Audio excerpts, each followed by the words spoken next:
E aí, seus clubistas, tudo bem com vocês? Aqui é Maurício do Zen Clubismo FC, galera. Bom, rapaziada, hoje vamos ver como Ramon Dias deve mandar amanhã o Vasco a campo para a partida contra o Grêmio, pré-jogo de Vasco versus Grêmio.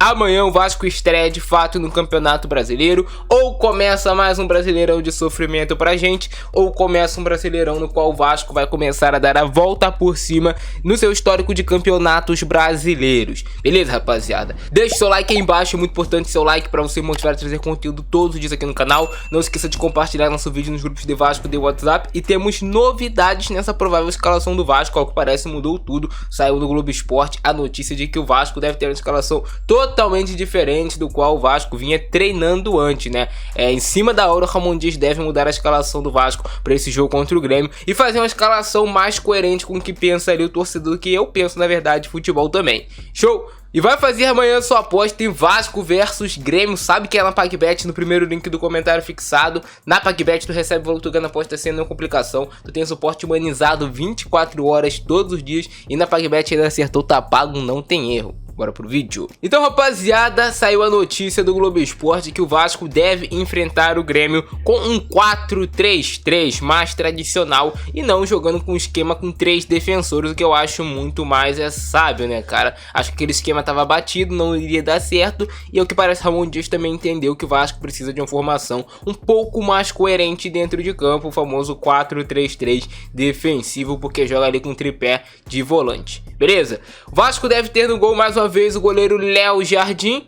Na lateral direito, Paulo Henrique deve voltar ao time titular do Vasco. Bom, Paulo Henrique é aquilo, eu sempre torço para que ele volte a ter atuações como ele teve na reta final da temporada passada, porque esse início de ano do Paulo Henrique tá sendo muito ruim. Tá errando passe de 3 metros, não tá acertando um cruzamento, erra drible, erra domínio, tá errando tudo. Tomara que amanhã ele esteja iluminado por Deus e que ele faça uma grandíssima partida. Que amanhã Paulo Henrique esteja iluminado por Jesus Cristo e faça um jogo bom para ajudar o Vasco. Dupla de zaga deve ser formada por Gary Medel e o Léo.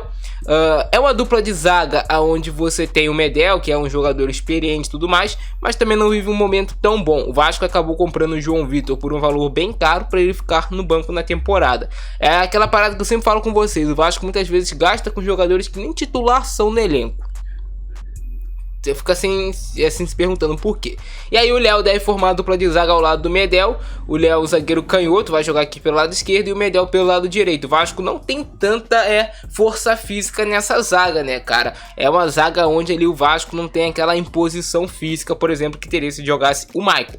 Na lateral esquerda, o Vasco terá o Lucas Piton atuando, né? Uma das armas ofensivas do time do Vasco, Lucas Piton. Esforza deve ser o primeiro volante do Vasco, ganhando a vaga do Zé Gabriel. É um jogador que eu acho muito mais coerente ser titular, porque ele ajuda nessa saída de 3, se o Ramon Dias até quiser fazer, ele fazia isso no seu ex-clube, faz também na seleção sub-23 da Argentina. Esforza é um volante que tem sim pegada, tem bons números de recuperação de bola, é um cara que, se firmando no time do Vasco, com certeza vai ser esse primeiro volante titular para a temporada de 2024. É claro, é um jogador jovem, muito jovem, diga-se de passagem, mas é um cara que desde cedo sempre esteve convivendo com pressão, então esse é o momento dele agarrar essa oportunidade de se tornar o primeiro volante titular do Vasco. Foi comprado para isso.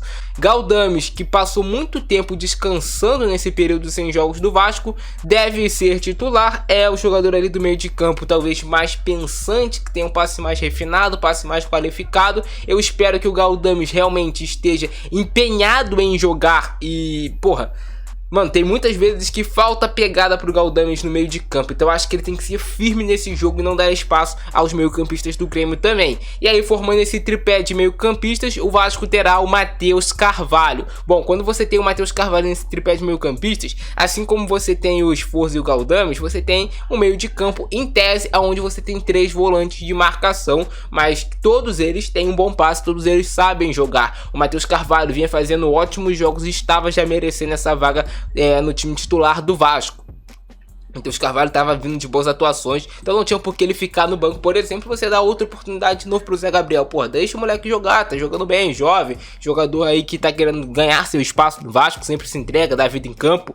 E aí devemos ter no comando de ataque David e Rossi jogando nas pontas. O David O David mais aberto pela ponta esquerda, o Rossi voltando ao time titular jogando mais aberto pelo lado direito. O Rossi quase tava pra sair, é por isso que eu não entendo no Vasco, né? O cara tava quase pra sair, o Vasco já tinha aceitado liberar o Rossi e do nada ele volta a ser titular. Tipo, cara, coisas que só acontecem no Vasco da Gama. Mas a previsão é que ele seja titular no jogo de amanhã.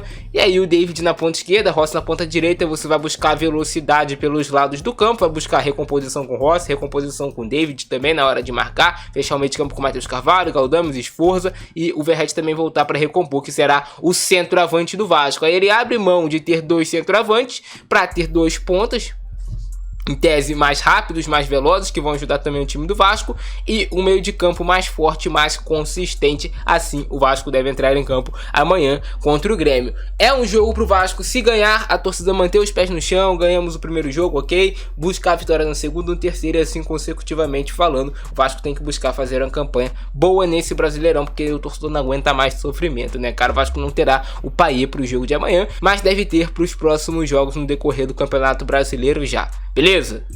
Esse é o nosso vídeo de hoje. Abração do Francesco, é nóis e fui!